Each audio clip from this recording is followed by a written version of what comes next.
അല്ല, മലയാളി നമ്മൾ പറയട്ടെ, മലയാളികളുടെ അടുത്ത് ആരും ചോദിച്ചാലും മമ്മൂക്കയെ ലാലേട്ടനെ ഒരേപോലെ ഇഷ്ടമാണ് നമുക്ക്.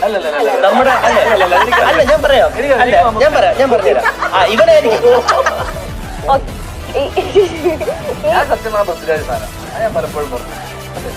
ഞാൻ ധ്യാൻ ശ്രീനിവാസൻ.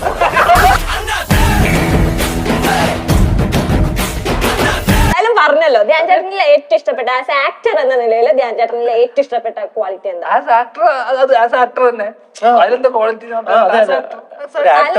ഒരു ആക്ടറിനെ ഇഷ്ടപ്പെടാനായിട്ട് വേറെ ക്വാളിറ്റി ആണോന്നില്ല. നമ്മള് ക്വാളിറ്റി നോക്കി ഇഷ്ടപ്പെടാൻ പോയാ നിങ്ങൾക്ക് ഇപ്പൊ ഇതിൽ എന്നെ മാത്രം ഇഷ്ടപ്പെടാൻ പറ്റും.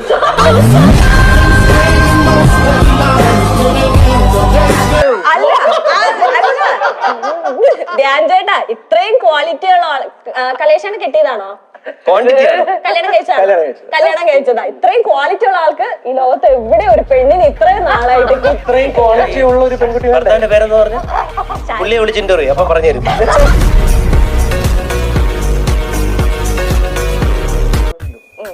ലൈഫിൽ എന്ത് സീക്രട്ടും വിശ്വസിച്ച് പറയാവുന്ന ഒരാളുണ്ട്. നീയും പറയണേ. എന്റെ അങ്ങനെ ഒരാളേ ഇല്ല. നമ്മൾ ഒന്നിച്ച് കലേശേട്ടൻ വൈഫിനോട്. ഓക്കെ, എനിക്ക് വൈഫിനോട് പറയാൻ പറ്റുന്ന കാര്യങ്ങളല്ല.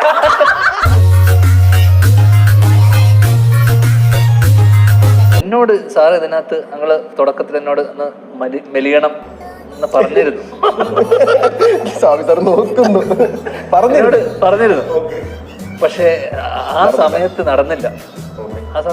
എന്ന് വെച്ച് കഴിഞ്ഞാൽ എന്തോ നടന്നില്ല എന്ന് വേണം പറയാൻ. ഇല്ല, എന്റെ അടുത്ത് സാറ് പറഞ്ഞിരുന്നത് അത് ക്യാരക്ടർ ചെയ്യുമ്പോൾ ക്ലീൻ ഷേവ് ചെയ്യണം, പക്ഷെ എനിക്ക് വേറെ കണ്ടിന്യൂറ്റി ഉണ്ടായിരുന്നു, അതുകൊണ്ട് ക്ലീൻ ചെയ്യാൻ പറ്റില്ല. അതുകൊണ്ടാണ് ഇന്ന് ഞാൻ പിന്നെ ക്ലീൻ ചെയ്തത്.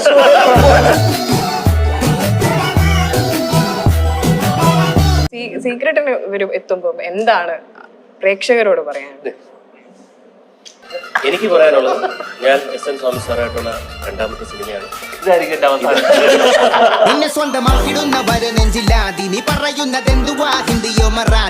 മണിക്കൂർ ചേട്ടൻ കാണുമ്പോഴേ പ്രായം കൂടുന്തോറും ചെറുപ്പമായിട്ട് വരുന്ന പോലെ ഒരു ഫീൽ ഇല്ലേ? എനിക്കങ്ങനെ ഫീലൊന്നും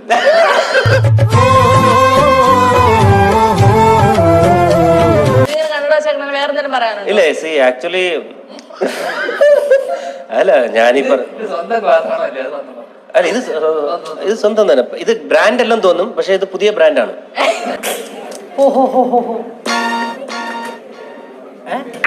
സാറിന്റെ സിനിമ, സാറ് എഴുതിയിട്ടുള്ള സിനിമകളിൽ കൂടുതലും നമ്മൾ കണ്ടിട്ടുള്ളത് ഇപ്പൊ ഈ പറഞ്ഞ പോലെ ഇൻവെസ്റ്റിഗേറ്റീവ് ത്രില്ലേഴ്സ് അല്ലെങ്കിൽ ക്രൈം ത്രില്ലേഴ്സ് അങ്ങനെയൊക്കെ ആയിരിക്കും. ഇതിനകത്ത് ക്രൈം ആയിട്ട് അങ്ങനെയൊന്നുമില്ല. നമ്മൾ അഭിനയിച്ചതാണ് ഏറ്റവും വലിയ ക്രൈം.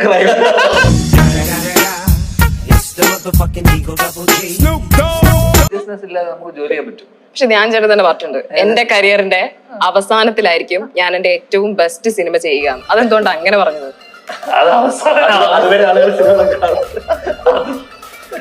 അവസാനം ആവാറായി. നിന്നെ സ്വന്തമാക്കിടുന്നവരെ നെഞ്ചില്ലാതി നീ പറയുന്നതെന്തുവാ ഹിന്ദിയോ മറ. അതല്ല, എന്തുകൊണ്ടാണ് അങ്ങനെ ഒരു അങ്ങനെ പറയാൻ പാടില്ലേ? കരിയറിന്റെ അവസാനത്തിലായിരിക്കും എന്റെ നല്ലൊരു സിനിമ എന്ന് എന്തുകൊണ്ടാണ് പറഞ്ഞത് എന്നാണ് ചോദിച്ചത്. എനിക്ക് തോന്നി, അതുകൊണ്ട് പറഞ്ഞു.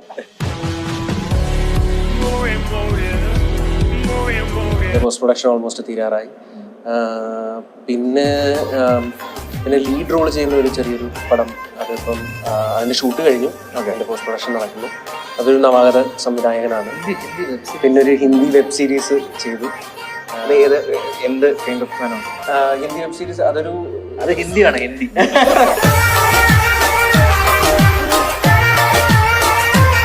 അത് ഏതോ പാട്ടാ? എനിക്ക് പാട്ട് മറന്നുപോയി. ശരിക്കും പാട്ട് പഠിച്ചിട്ടില്ലേ?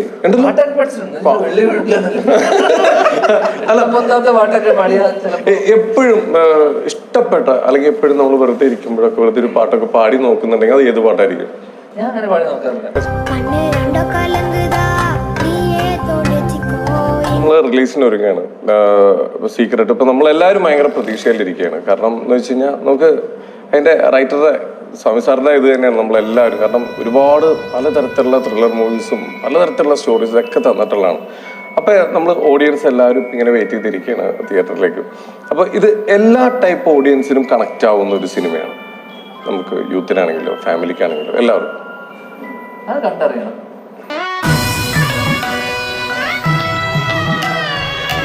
ഇതില് ധ്യാൻ ശ്രീനിവാസൻ എന്ന് പറഞ്ഞൊരു ആർട്ടിസ്റ്റ് നമ്മളിപ്പോൾ പടങ്ങൾ നോക്കുകയാണെന്നുണ്ടെങ്കിൽ കുറേ റിലീസ് ഇങ്ങനെ വരുന്നുണ്ട്. അപ്പോൾ എല്ലാവരും സാധാരണ ഒരു സിനിമയിൽ വരുമ്പം ഇപ്പം മണിക്കൂട്ടനായിക്കോട്ടെ ആരായിക്കോട്ടെ കലേഷ് ആയിക്കോട്ടെ ഇങ്ങനെ നോക്കുമ്പോഴേക്കും ധ്യാനിന്റെ പടങ്ങൾ ഇങ്ങനെ അടുപ്പിച്ച് വരുന്നത്. എനിക്ക് ഈ വർഷത്തിന് ഏറ്റവും കൂടുതൽ പടം റിലീസ് ആയത് ധ്യാനിന്റെ പടങ്ങളാണ്. കഴിഞ്ഞ വർഷം അതെ.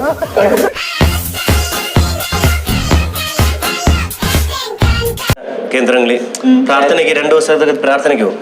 അപ്പൊ അവിടെ നിന്ന് പാസ്റ്റർ ഈ ചിലവൊക്കെ മോനെ ദൈവം ഇത് പറഞ്ഞിട്ടുണ്ട് ഇന്നയാൾ ജയിക്കും എന്നൊക്കെ പറഞ്ഞിട്ട് പേര് പറയും. അപ്പൊ ഞാൻ പ്രാർത്ഥിക്കുന്ന ഈ പാസ്റ്റർ എന്റെ പേര് പറഞ്ഞിരുന്നെങ്കിൽ ഇപ്പൊ ഈ ഇന്റർവ്യൂ എന്നിട്ട് ഇടയ്ക്കിടയ്ക്ക് ധ്യാൻ എന്റെ പേര്, കാരണം ധ്യാൻ പേര് പറഞ്ഞു കഴിഞ്ഞാൽ പിന്നെ സിനിമാ ദേവി നമ്മൾ അനുഗ്രഹിച്ചിരിക്കുകയാണ്. പിന്നെ സാറ്റലൈറ്റ് റേറ്റ് OTT റേറ്റ് എല്ലാം കൂടി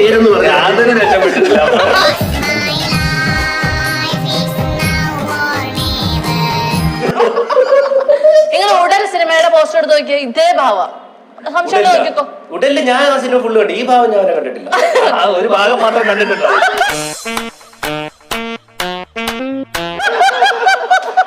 ഞാൻ തിരിച്ചും മറിച്ച് നോക്കി, ഈ ഭാവം ഞാൻ കണ്ടില്ല. മൊത്തം കാണണം.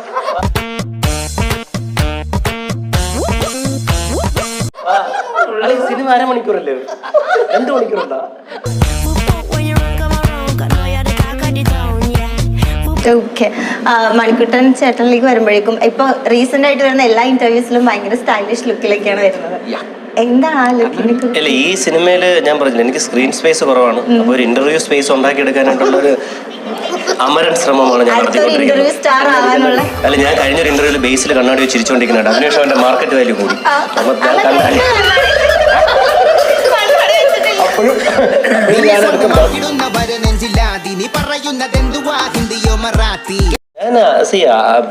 ആലോചിക്കുന്നുണ്ട്, വരട്ടെ, കല്യാണമൊക്കെ വന്നു തരാനുള്ളതല്ലേ. ഇവർക്ക് നേരത്തെ നടന്നു, എനിക്കത് കുറച്ച് വൈകി. മസ്താന്റെ കല്യാണം കഴിഞ്ഞില്ലല്ലോ, നിങ്ങൾ എന്താ കെട്ടാത്തത്? തിരിച്ചു ചോദിക്കുന്നു. എനിക്ക് പ്രായമായിട്ടില്ല. എനിക്ക് എന്റെ വീട്ടിൽ ഇപ്പോഴും ഞാൻ കൊച്ചുമോനാണ്. അത്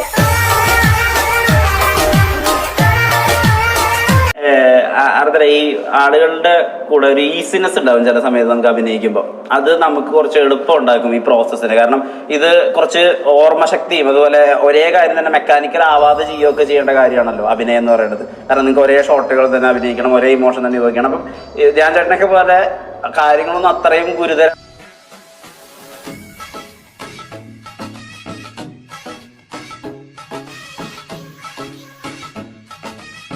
ായിട്ട് എടുക്കാത്ത ആളുകൾ ഉണ്ടാവുന്നത് ഒരു മനസ്സമാധാനമല്ലേ? എനിക്ക് ചോദിച്ചാൽ മനസ്സിലായി, പക്ഷെ ഇത്രയും പറയാൻ അറിയില്ല.